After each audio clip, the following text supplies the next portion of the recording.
Hello friends. स्वागत है आप लोगों का स्टार्ट टू बेसिक चैनल में। फ्रेंड्स, हम लोग पढ़ रहे हैं क्लास 6 एनसीईआरटी के माध्यम से ज्योग्राफी। पिछला 3 चैप्टर हमने कंप्लीट कर लिया है और आज अब ये चौथा चैप्टर है जिसका नाम है मानचित्र।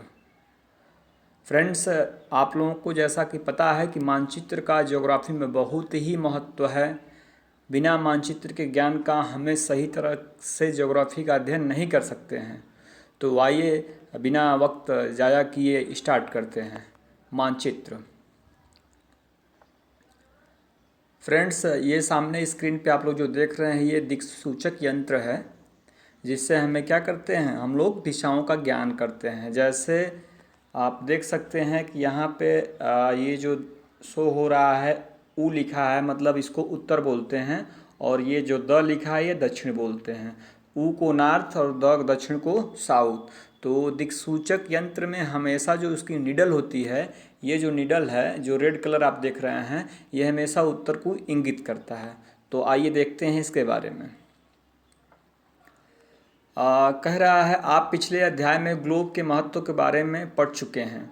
ग्लोब में अध्ययन की कुछ सीमाएं होती हैं। जब हम पूरी पृथ्वी का अध्ययन करना चाहते हैं तब ग्लोब हमारे लिए काफ़ी उपयोगी साबित होता है।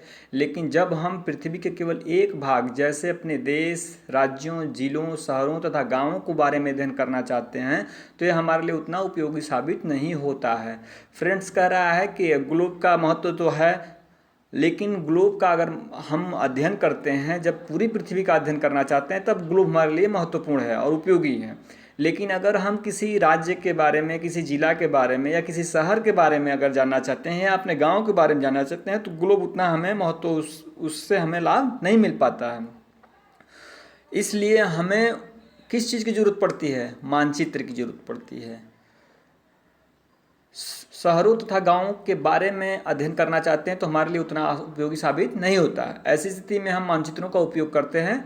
मानचित्र पृथ्वी की सतह या इसके एक भाग का पैमाने के माध्यम से चपटी सतह पर खींचा गया चित्र है, लेकिन एक गोलाकार सतह को पूरी तरह से चपटा करना असंभव है।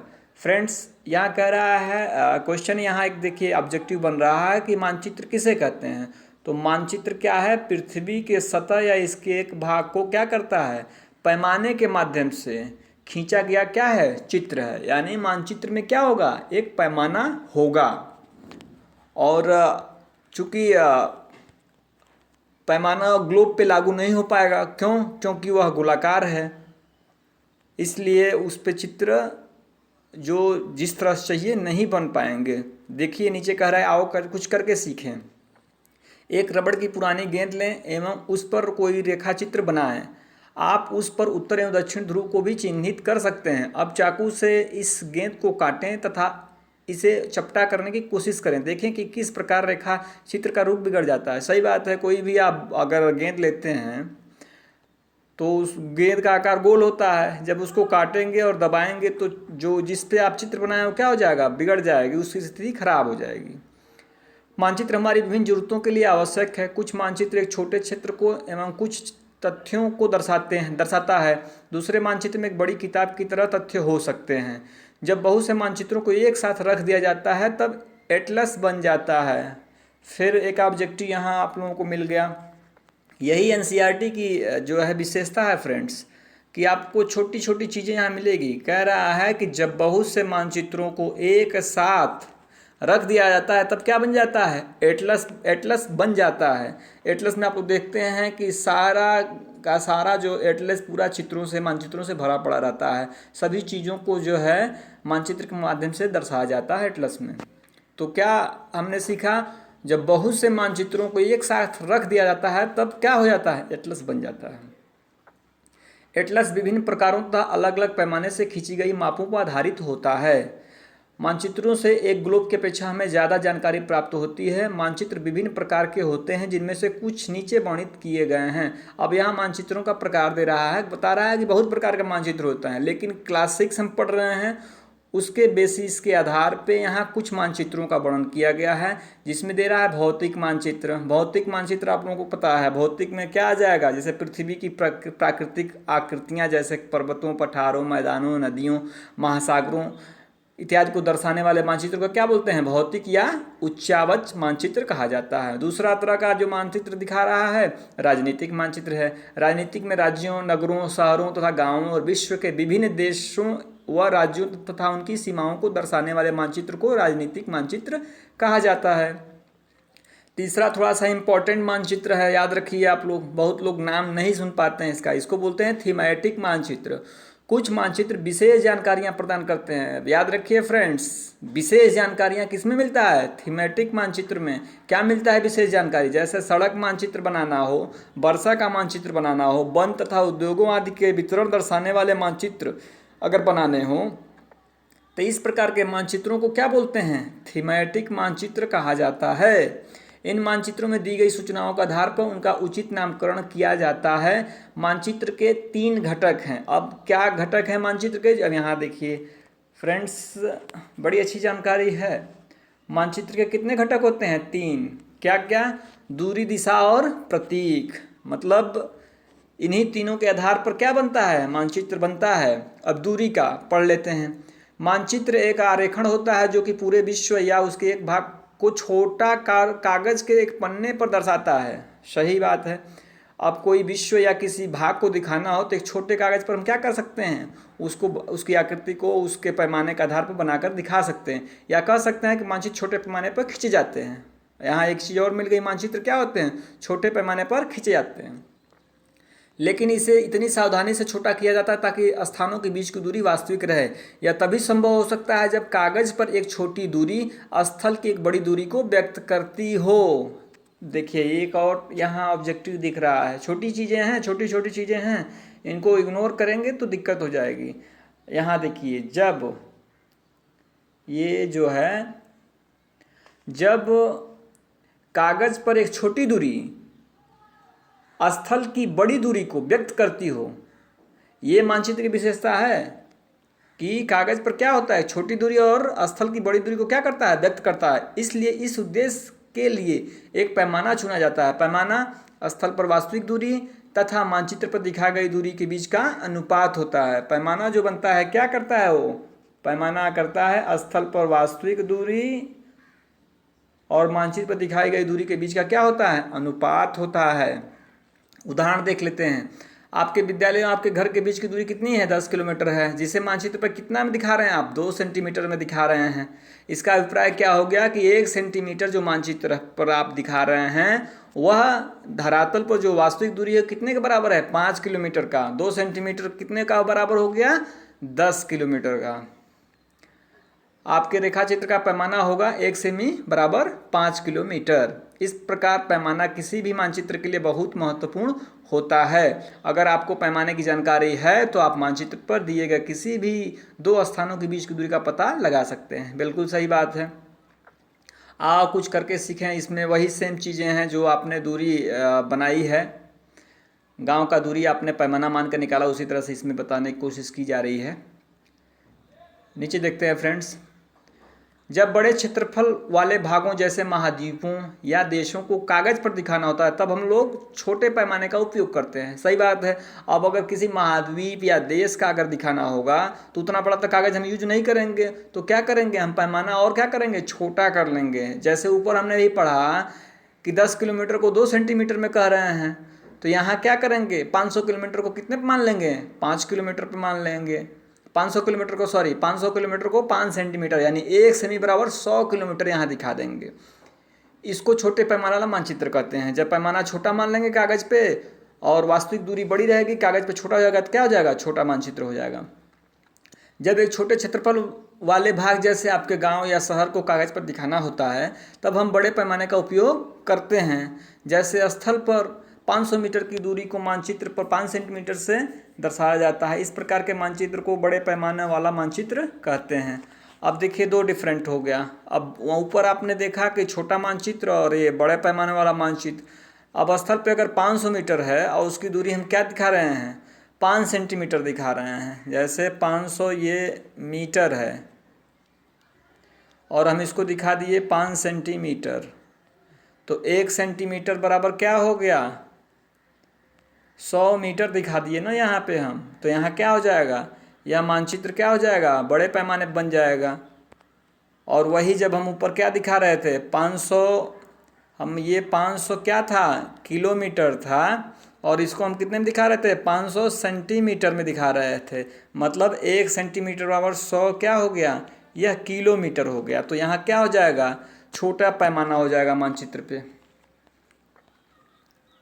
बड़े पैमाने वाले मानचित्र छोटे पैमाने वाले मानचित्र के अपेक्षा अधिक जानकारी प्रदान करते हैं। अब बड़ा पैमाना रहेगा मानचित्र का तो बेसिकली सही बात है, जानकारी अधिक आपको मिलेगी। जैसे ये दिया है, एक बड़े पैमाने पे बना है, एक गांव का जो है मानचित्र है। इसमें आप देख सकते हैं दुकान दिखाया है, कुआं दिखाया है, सामुदायिक केंद्र दिखाया है, पेड़ दिखाया है, ये इधर से घर दिखाया हुआ है सबका, विद्यालय भी है, खेल का मैदान भी है। अब इसका ये पैमाना क्या दिया है, आप देखिए ये पैमाना दिया हुआ है 1 सेंटीमीटर बराबर 10 मीटर।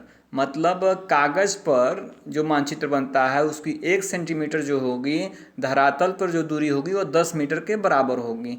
तो आप मानचित्र को माप करके पता कर सकते हैं कि कितनी दूरी है, कहाँ से किस स्थान की कितनी दूरी। जैसे खेल के मैदान से विद्यालय की दूरी कितनी है, आप मानचित्र को माप करके और जान सकते हैं दूरी। चूँकि पैमाना उसका क्या है, 1 सेमी है मानचित्र का और धरातल का 10 मीटर। फ्रेंड्स, आशा है आप लोगों को अच्छी तरीके से समझ में आ रहा होगा। चूँकि एनसीईआरटी है और क्लास 6 का है, तो क्लास 6 के बच्चे के जिस तरह से मस्तिष्क का विकास होता है उसी हिसाब से ही पढ़ना है हम लोगों को। दिशा दे रहा है, जैसे मानचित्र के घटक हम लोग पढ़ रहे हैं, दूरी है, दिशा है, प्रतीक है, तो हमने दूरी कंप्लीट कर लिया। दिशा, अधिकतर मानचित्रों में ऊपर दाहिनी तरफ का तीर निशान बना होता है जिसके ऊपर अक्षर ऊ लिखा होता है। बिल्कुल सही बात है। कह रहा है फ्रेंड्स, कोई मानचित्र बनता है तो एक देखते होंगे आप, एरो ऐसे बना रहता है, इस पर ऊ लिखा रहता है। ऊ का मतलब हो गया यह मानचित्र जो एरो दिखा रहा है उत्तर दिशा दिखा रहा है, वही बताने का प्रयास कर रहा है। पूरब है तो पूर्व है। तो ये मुख्यतः 4 दिशाएं होती हैं, उत्तर, दक्षिण, पूर्व एवं पश्चिम।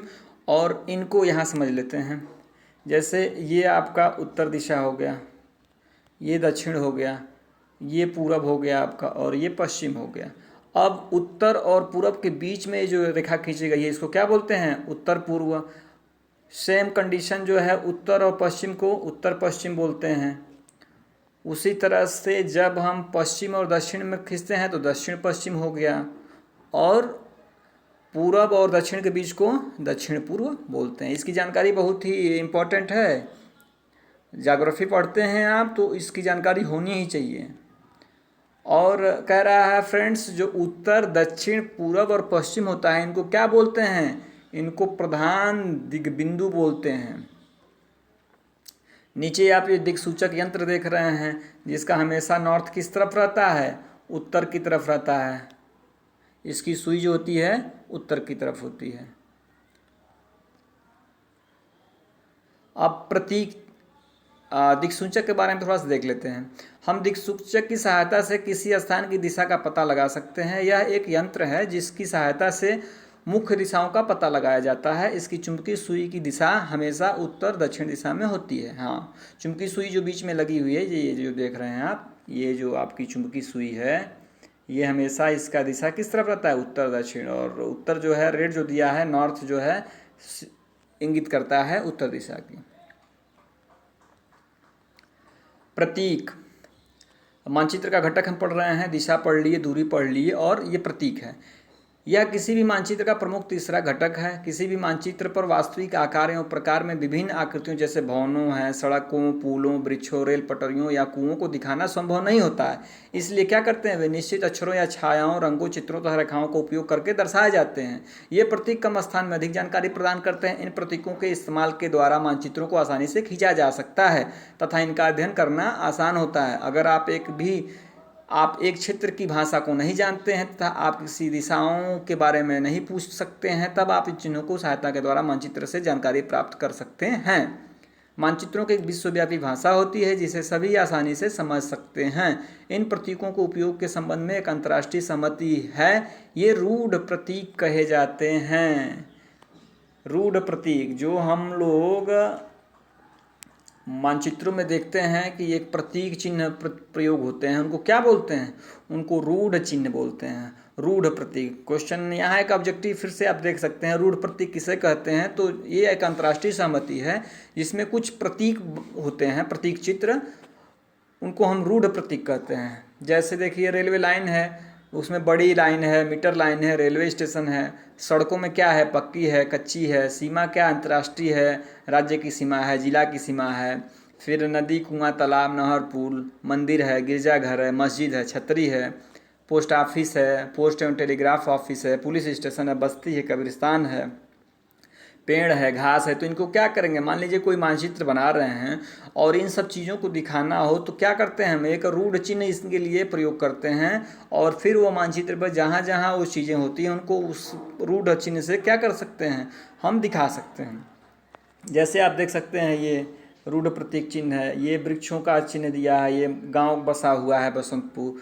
फिर ये जो है रेलवे लाइन का ये दिखा रहा है आपको, ये रोड का दिखा रहा है, पक्की रोड का है, ये कच्ची रोड का है। तो फ्रेंड्स ये जो प्रतीक है ये रूढ़ चिन्हों के माध्यम से बनाए गए हैं। जैसे आप देख सकते हैं इधर ये नदी बह रही है, ये नदी बह रही है, ये मंदिर का चिन्ह दिया हुआ है। तो इससे हम किसी मानचित्र को अच्छे से बता सकते हैं कि कौन सी वस्तु चीज़ जो है कहाँ स्थित है, रूढ़ प्रतीकों के मंदर से। ये सुंदरपुर गांव है, उसके आसपास का क्षेत्र को जो है दिखाया गया। अब कह रहा है विभिन्न रंगों का उपयोग भी इसी उद्देश्य से किया जाता है। उदाहरण के लिए सामान्यतः नीले रंग का इस्तेमाल कैसे करते हैं? जैसे कहते हैं ना पृथ्वी क्या है? एक नीली ग्रह है। क्यों? क्योंकि इसमें पूरा 1/3 क्या है जो है जल भरा हुआ है, 71% पानी है। तो इसको क्या कहते हैं? नीला ग्रह कहते हैं। तो उस नीला ग्रह इसलिए कहते हैं कि प्रतीक चिन्हों में यहाँ भी देखिए जो है जलाशयों को किसका इस्तेमाल करते हैं हम लोग? तो नीले रंग से करते हैं। जलाशयों का मतलब जिसमें जल भरा होता है, जैसे क्या है? महासागर है, सागर है, झील है, नदी है, तालाब है, पोखरे हैं। मतलब जहाँ जल भरा हुआ है उसको हम नीले रंग से करेंगे। पर्वतों को भूरे रंग से, पठारों को पीले रंग से करते हैं। और मैदान किस तरह से करते हैं? हरे रंग से करते हैं, क्योंकि मैदान हरा भरा रहता है तो हरे रंग से। कुछ देखें एवं पता लगाएं नदी किस दिशा में बह रही है। ऊपर जो गांव है ना फ्रेंड्स, तो उसके बारे में ये दिखा रहा है सारा कि कौन किस दिशा में है। आप दिक्सूचक यंत्र की सहायता से देख सकते हैं। रेखा चित्र के बारे में देख लेते हैं। रेखा चित्र एक आरेखण है जो पैमाने पर आधारित होकर याददाश्त और स्थानीय प्रेक्षण पर आधारित होता है। कभी कभी किसी क्षेत्र के कच्चे आरेखण की आवश्यकता है वहाँ के एक स्थान को दूसरे स्थान के सापेक्ष दिखाने के लिए होती है। मान लीजिए कि आप अपने मित्र के घर जाना चाहते हैं लेकिन आपको रास्ते की जानकारी नहीं है। आपका मित्र अपने घर के रास्ते को बताने के लिए कच्चा आरेखण बना सकता है। इस प्रकार कच्चे आरेखण को बिना पैमाने की सहायता से खींचा जाता है तथा इसे रेखाचित्र मानचित्र कहते हैं। एक चीज़ आप लोग यहाँ ध्यान दीजिए, पूछेगा कि आरेखण किसे कहते हैं, तो ये आरेखण क्या होता है? एक कच्चे आरेख जो बिना पैमाने की सहायता से किया जाता है। जैसे फ्रेंड्स मान लीजिए आप लोगों को जाना है बाज़ार, या किसी मुसाफिर को आपको रास्ता बताना है कि आप जिसको उसको कहीं जाना है वो रास्ता भटक गया है या जानकारी नहीं है, तो पूछेगा तो क्या कर सकते हैं? बहुत लोग क्या करते हैं, एक जो है पेपर पे एक खींच करके बता देते हैं कि यहाँ चले जाना भैया, फिर यहाँ से फिर दाएं बाएं मुड़ करके आप यहाँ पहुँच जाएंगे। तो ये रेखा चित्र खींचते हैं हम। इसमें कोई हम मापक तो देते नहीं है कि धरातल का जो है 1 सेंटीमीटर और कागज़ पर जो है 5 सेंटीमीटर के बराबर है, या धरातल का 10 किलोमीटर कागज़ पर 1 सेंटीमीटर, क्योंकि यहाँ हम कोई पैमाना नहीं देते हैं। तो जहाँ पैमाना नहीं देंगे वो क्या हो जाएगा? उसको रेखा चित्र कहते हैं। खाका के बारे में देख लेते हैं। एक छोटे क्षेत्र का बड़े पैमाने पर खींचा गया रेखा चित्र खाका कहा जाता है। एक बड़े पैमाने वाले मानचित्र से हमें बहुत सी जानकारियाँ प्राप्त होती हैं, लेकिन कुछ ऐसी चीज़ें होती हैं जिन्हें हम कभी कभी जानना चाहते हैं। जैसे किसी कमरे की लंबाई और चौड़ाई जिसे मानचित्र में नहीं दिखाया जा सकता, उस समय हम लोग बड़े पैमाने वाला एक रेखा चित्र खींच सकते हैं जिसे खाका कहते हैं। फ्रेंड्स कह रहा है खाका चित्र का मतलब हो गया कि एक बड़े क्षेत्र के पैमाने पर खींचा गया रेखा चित्र खाका कहते हैं। मतलब इसमें कोई मान लीजिए आपको घर है आपका, तो घर का आप ये रूम मान लीजिए कोई है, तो रूम में क्या है लंबाई चौड़ाई रूम का, तो ये तो किसी मानचित्र में देगा नहीं।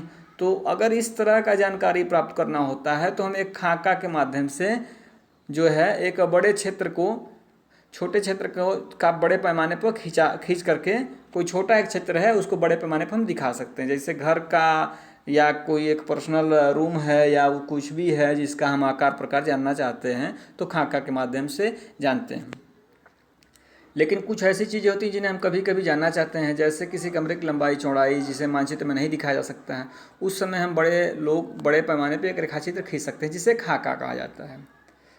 आओ कुछ करके कह रहा है फ्रेंड्स, सीखें। क्या सिखाने के लिए कह रहा है? स्कूल भवन एनसीईआरटी वेब पोर्टल देखें। इस पोर्टल पर उपलब्ध सैटेलाइट चित्रों पर अपने आस पड़ोस का मानचित्र ऑनलाइन बनाइए। ये आप लोग देख लीजिएगा।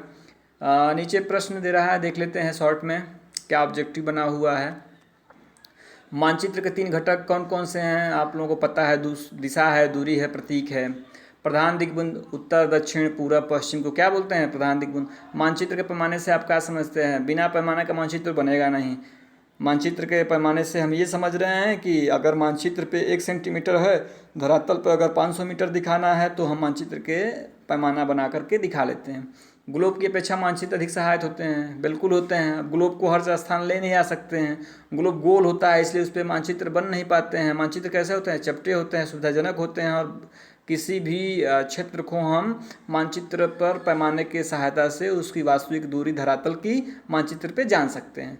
मानचित्र एवं खाका का बीच अंतर बता दीजिए।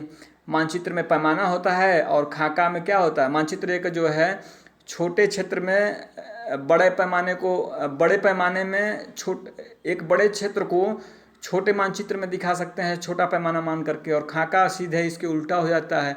एक जो है छोटे क्षेत्र को बड़े पैमाने पे क्या करते हैं? हम दिखाते हैं। जैसे मानचित्र में किसी हम गांव का देख सकते हैं चित्र बना करके, और खाका में किसी एक घर का बना सकते हैं, घर की लंबाई चौड़ाई।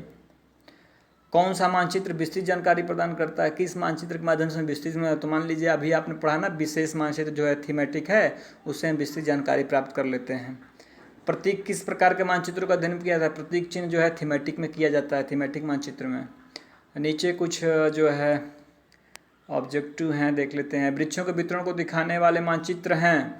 किसमें वृक्षों को दिखाते हैं? थीमेटिक में दिखाएंगे। भौतिक मानचित्र में क्या दिखाते हैं? भौतिक मानचित्र का मतलब उच्चावच हो गया, जिसमें जो है प्राकृतिक चीज़ें जो होते हैं, जैसे आपका महाद्वीप है, महासागर है, पर्वत है, पठार है, उसमें दिखाते हैं। राजनीति में क्या दिखाते हैं? राजनीति में हम दिखाते हैं कि किसी राज्य, जिला और देश की सीमाओं के बारे में जानकारी इसमें होता है। नीले रंग का इस्तेमाल किसे दिखाने में किया जाता है? आप लोगों को पता है, जलाशयों जिसमें जल भरा होता है नीले रंग से दिखाते हैं। पर्वतों को भूरे रंग से दिखा देते हैं। मैदानों किससे दिखा देते हैं? मैदान हरे भरे होते हैं तो हरे रंग से। दिक्सूचक का उपयोग किया जाता है दिशा के लिए फ्रेंड्स। ये देखिए मुख्य दिशा का पता। कौन से मुख्य दिशा? नॉर्थ होती है इसमें।